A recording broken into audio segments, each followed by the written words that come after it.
এরা একদিন বাংলাদেশের জাতীয় দলে খেলবে ইনশাআল্লাহ। এখান থেকে তোমরা জাতীয় দলে খেলবে, খেলাধুলার মাধ্যমে সমাজকে মাদক, সন্ত্রাস ও দুর্নীতি মুক্ত রাখবে। খেলাধুলা শিক্ষার একটি অংশ। আগামী রাষ্ট্র পরিচালনা তরুণদের সর্বোচ্চ সহযোগিতা থাকবে বলে মন্তব্য করেন কেন্দ্রীয় যুবদলের সাবেক সহসভাপতি ইমাম হোসেন।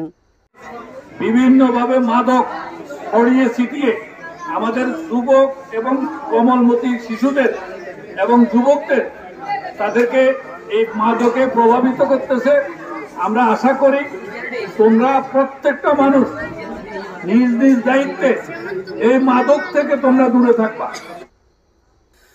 লক্ষ্মীপুরের রামগঞ্জে মাঝিরগাঁও তরুণ ক্রীড়া সংঘ কর্তৃক আয়োজিত ক্রিকেট টুর্নামেন্ট এর ফাইনাল খেলা ও পুরস্কার বিতরণী অনুষ্ঠানে এইসব কথা বলেন তিনি। এই খেলাধুলার মাধ্যমে, লেখাপড়ার মাধ্যমে, পরস্পর সম্পর্কের মাধ্যমে আমরা আগামী দিনে আমরা একটা অগ্রসরমান জাতি হিসাবে নিজেদেরকে নিয়ে যাব। আজ শুক্রবার বিকেলে মাঝিরগাঁও KM ইউনাইটেড একাডেমির মাঠ প্রাঙ্গণে Noor engineering and home planning cricket একাদশ ও messrs Hasan auto parts cricket একাদশের মাঝে ফাইনাল খেলা অনুষ্ঠিত হয়। 12 ওভারের খেলা Noor engineering and home planning cricket একাদশ 210 রান নিয়ে চ্যাম্পিয়নশিপ অর্জন করেন এবং হাসান অটো পার্টস ক্রিকেট একাদশ 158 রান নিয়ে রানার্স আপ অর্জন করেন। এই ফাইনাল ম্যাচ ও পুরস্কার বিতরণী অনুষ্ঠানে প্রধান অতিথি হিসাবে উপস্থিত ছিলেন কেন্দ্রীয় যুবদলের সাবেক সহসভাপতি ইমাম হোসেন। বিশেষ অতিথি হিসাবে উপস্থিত ছিলেন মাঝিরগাঁও KM ইউনাইটেড একাডেমির প্রধান শিক্ষক বাহাউদ্দিন, দরবেশপুর ইউনিয়ন যুবদলের সাধারণ সম্পাদক শাহজাহান, রামগঞ্জ উপজেলা স্বেচ্ছাসেবক দলের যুগ্ম আহ্বায়ক জাকির হোসেন, মাঝিরগাঁও বাজার ব্যবস্থাপনা কমিটির সাধারণ সম্পাদক মোর্শেদ আলম,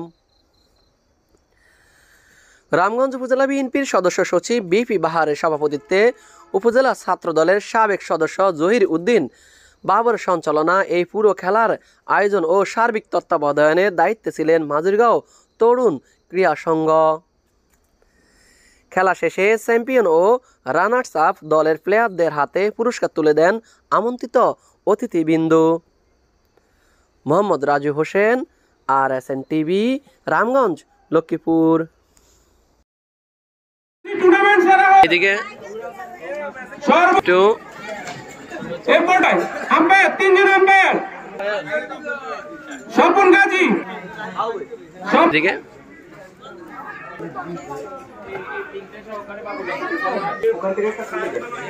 একটু এই রমিজ এদিকে